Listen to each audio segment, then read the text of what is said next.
Will you be there when the stars align?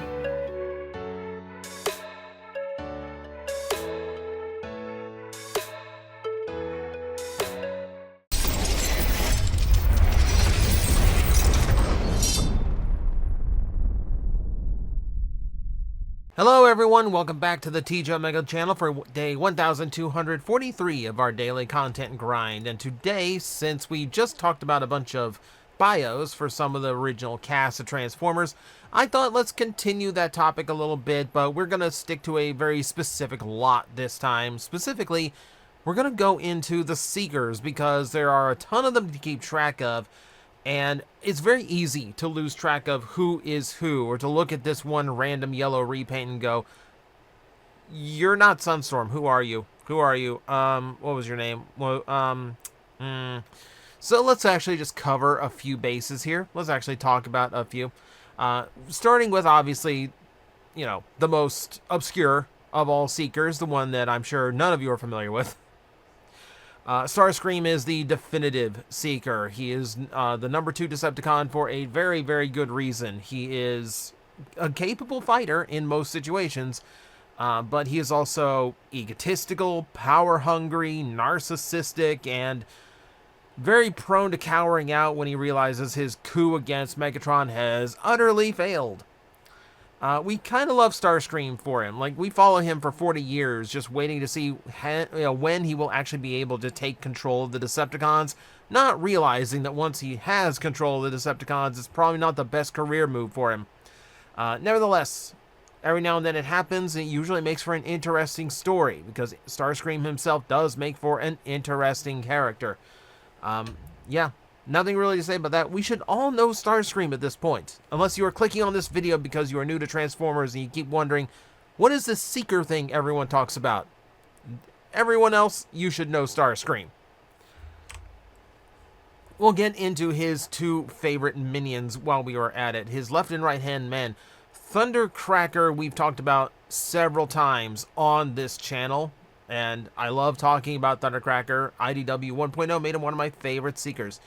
So, the original G1 cartoon and comic really did not do the character justice. He kind of is getting lost in the mix, and he's just kind of he's just kind of gun fodder for the Decepticons. But his true persona, the persona he is intended to have, is someone who isn't really sold on the Decepticon mission here. He's taking pity on the extermination of lower life forms. Like, he doesn't like what Megatron's doing. He needs to be constantly talked into staying with the Decepticons, either through his other Seekers kind of helping him toe the line, or Megatron himself being so freaking scary, like, why would you ever cross him by turning traitor? Either way, Thundercracker's heart really isn't in the Decepticon way. It's why more than once in fiction he has turned on them.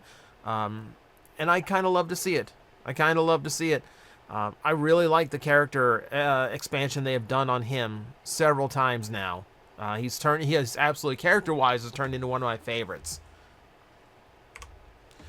Now, similar to Thundercracker, Skywarp kind of gets a raw deal here because he's kind of, in most fiction, viewed as just another one of the Decepticons shooting at the Autobots.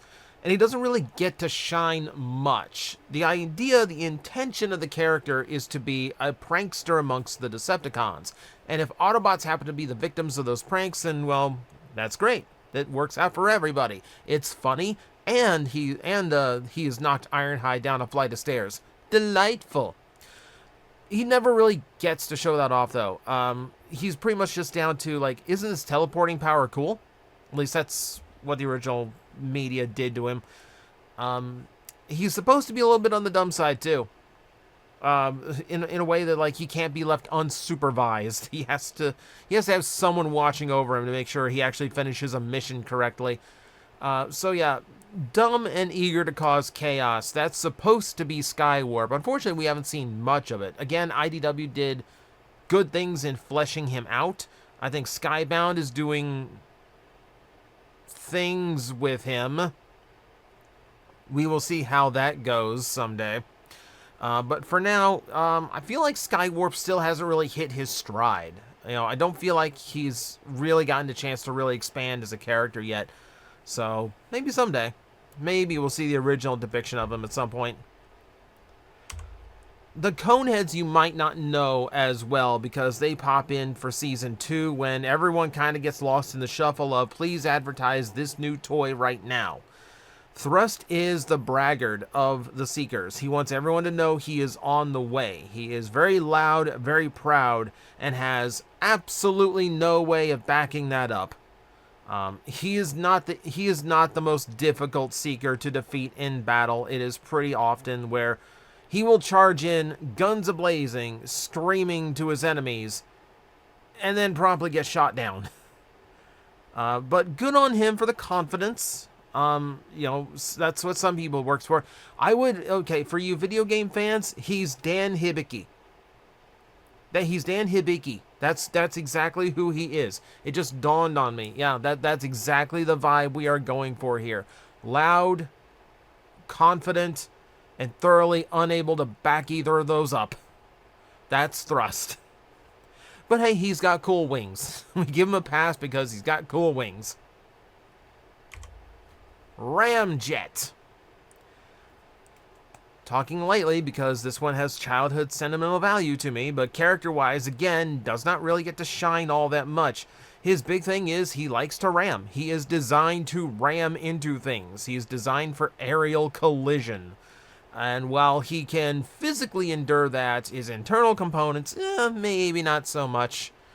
So you can just wait for him to knock himself loopy. And of course, you know, a crashing airplane is not the best thing, in the middle of a fight with Autobots.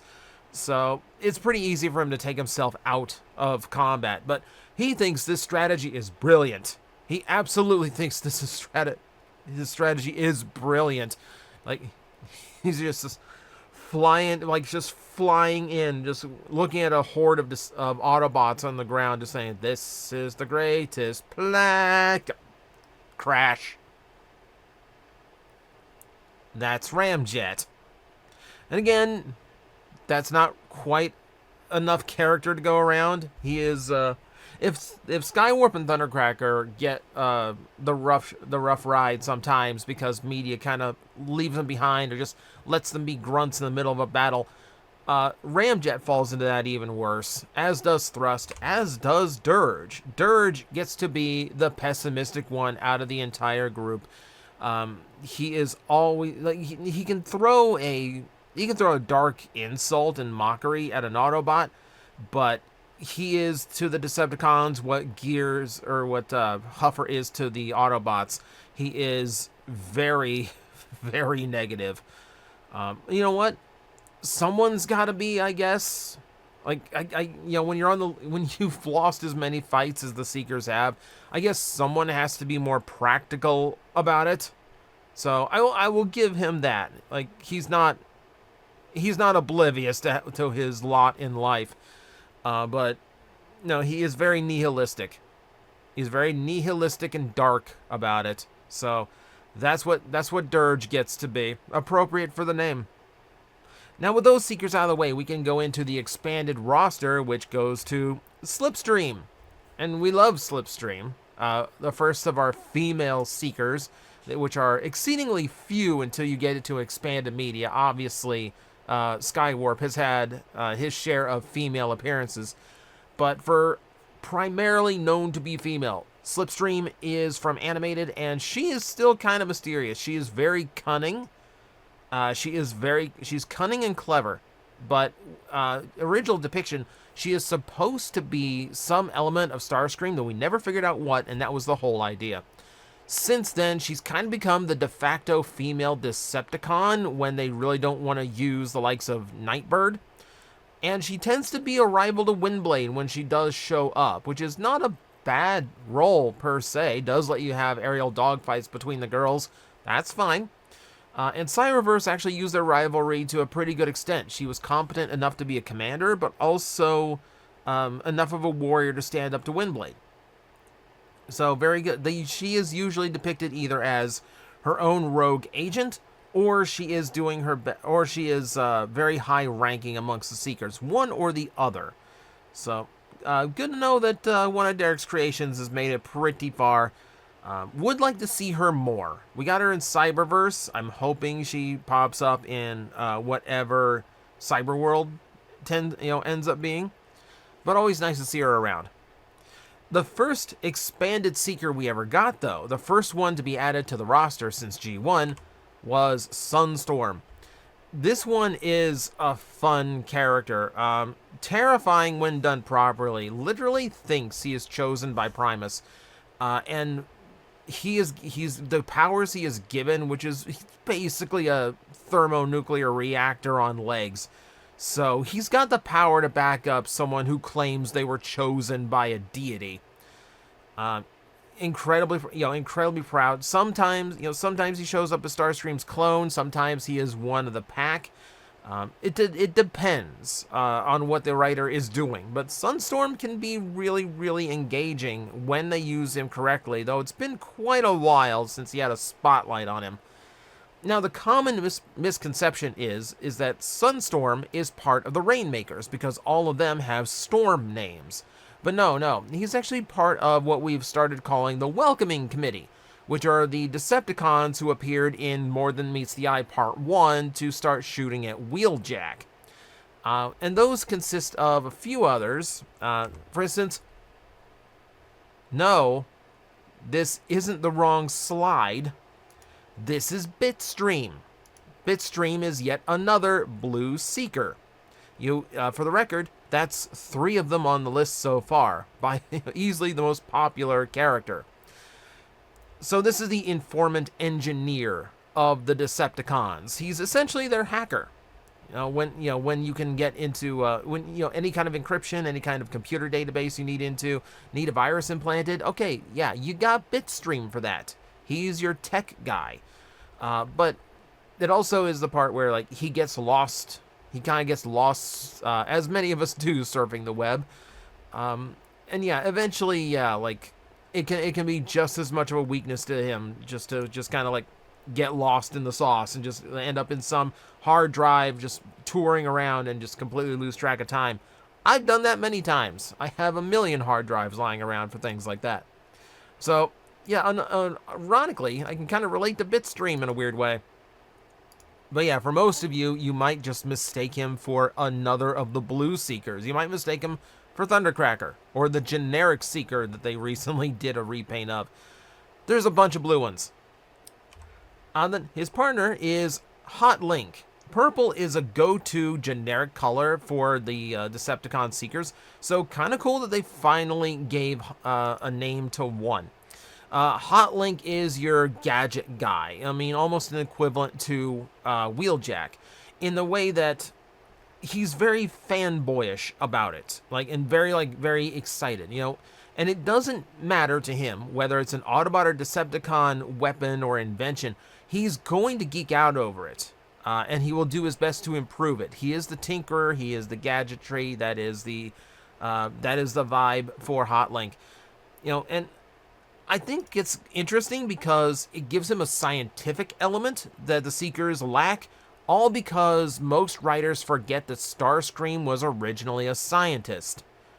That gets lost in his characterization a lot. But now we have Hot Link. Hot Link kind of makes up for that. Alright, who else we got? We got Nacelle.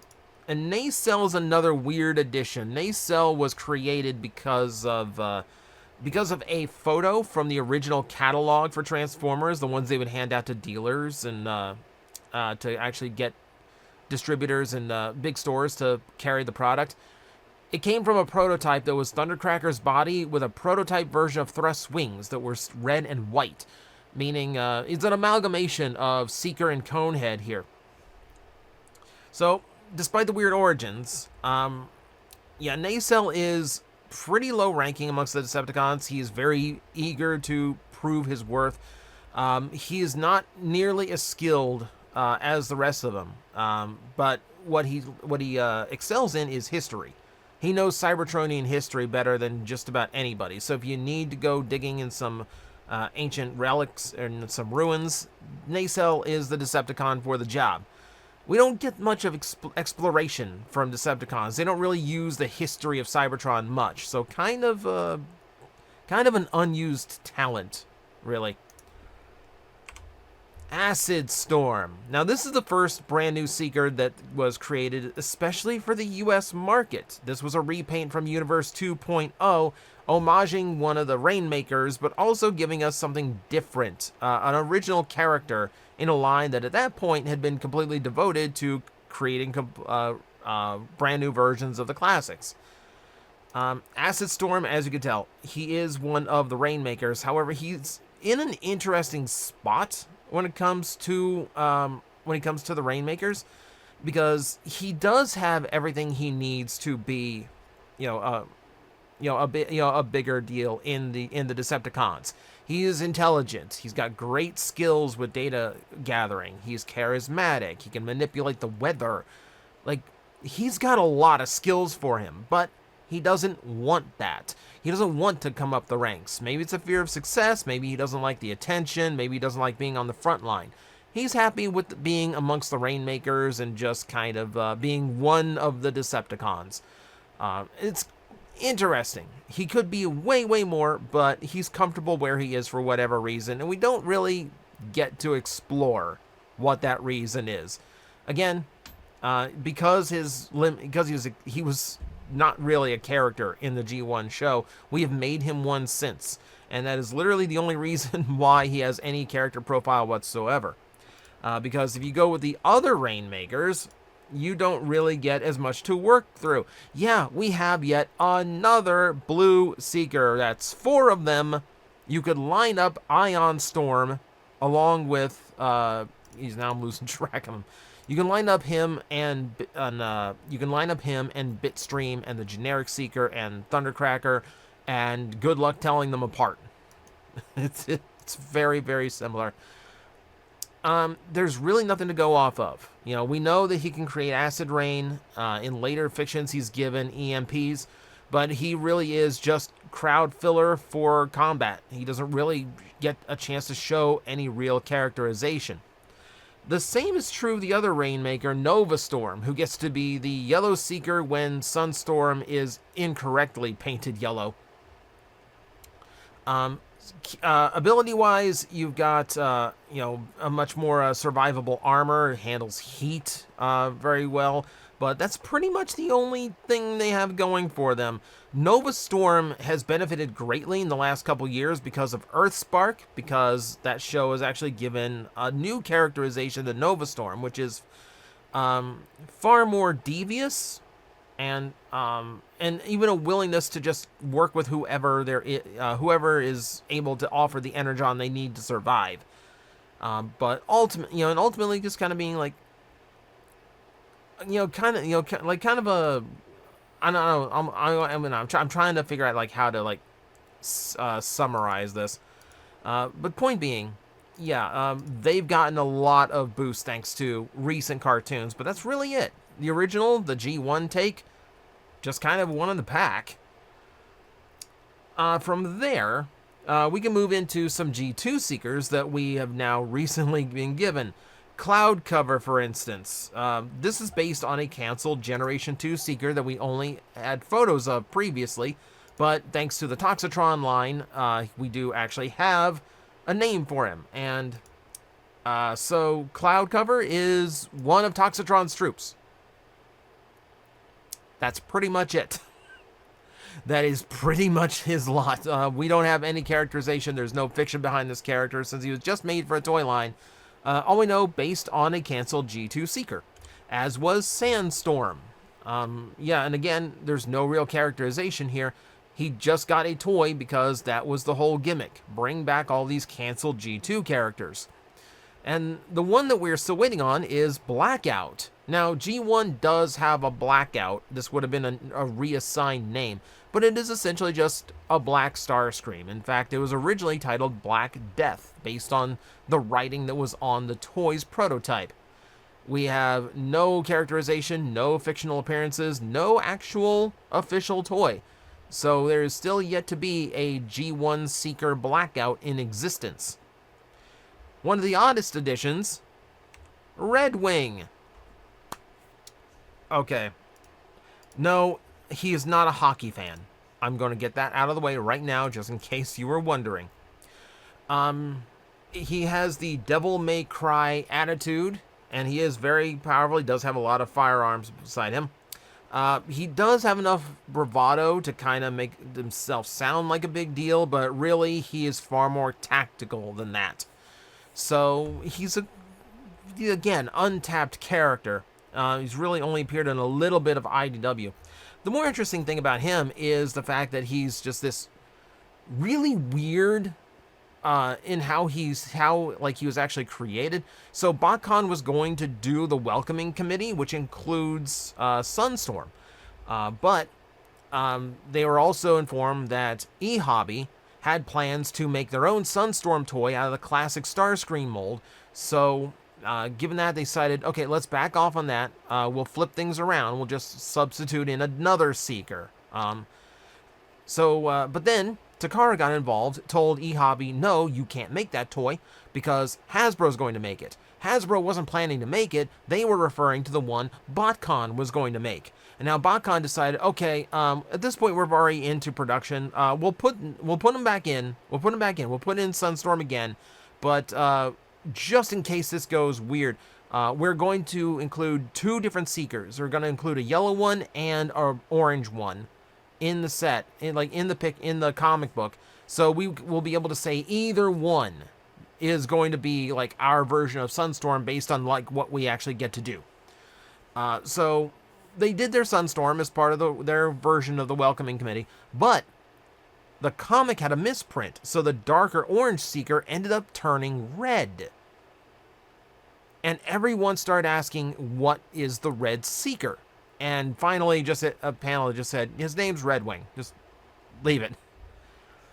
So the character exists entirely by accident, and yet has a Generation Selects toy. Fun how that works. You probably haven't seen this one. We are getting into the deep of the deep now. This is Blast. And Blast is just a Thrust who has been incorrectly colored. However, because Transformers is a weird little amalgamation of things, every background character, even if it's an animation accident, tends to be something that they will turn into a character. One of the Japanese writers for Transformers ended up deciding that this was going to be a brand new character, and his name was Blast, in Japanese to sound similar to Thrust. Absolutely no characterization, but he does exist. He is a named Seeker, as are some of these. And this is going to sound weird because there are Seekers who only exist in the Transformers role-playing game. We have the very sadistic Blaze Wake that you see on here, and this is the only one we really have any kind of visual for. So this is just kind of the placeholder for what we have. He likes to make people hurt, and he likes to be praised for it. You will also find Seekers named Chemtrail, who is a very young Seeker who's very head in the clouds, big dream type. But Chemtrail is also a female Seeker, which gets pretty weird, pretty rare. And then we have, and then the final one, and I should have gotten a visual of this. We also have a Seeker named Wheezing Arrow, which is from IDW, who is we know it's a Seeker who was alive at one time, and that's all that exists of Wheezing Arrow. And that is going to do it for the most of them. However, there's one last Seeker we need to talk about. And this one's going to look a little bit weird for people because this is pretty obscure if you are not in Japan. I think even in Japan, this is pretty obscure. What you're looking at is Itami Prime. So Cybertron Satellite was a thing where they were creating fictional primes for different cities and towns across Japan. So the idea was that, like in the Transformers universe, all these major towns and cities kind of had their own mascot and thus their own protector. Generally, they were using little Legends and Legion class toys in order to represent these new primes, and they were just simple recolors Itami Prime was one of those, specifically, of course, assigned to the city of Itami. The fun part about this is that he is actually something that I didn't think existed, and it's a very particular distinction. Itami Prime, so far, is the only Seeker who is an Autobot. The only thing even close was Thundercracker aligning with the Autobots in IDW 1.0, and despite Optimus welcoming him to the Autobots, he never officially wore the badge or proclaimed himself an Autobot. So Itami Prime is literally the only one we have, and something I genuinely didn't think existed. But here we are. Go figure, he's another blue one. But at least there's at least two good guys in the blue ones now, if you count some iterations of Thundercracker. So that's gonna do it. Obviously, there are other Seekers out there that we can get into, the little nuanced ones, ones from Universe, other random repaints across the fiction. There's so many out there, and so many that only exist because of animation errors that have yet to be named officially. But these are the ones that are named throughout Transformers fiction, and the ones that I wanted to focus on today, at least the more G1-centric ones. We might go into expanded Seekers at a later date, but for now, that is the video. Thank you everyone for watching, and I will see you next time. You've been waiting a long time, haven't you? But the wait's almost over. You're about to meet the brightest star in the universe. We're going to make an impact.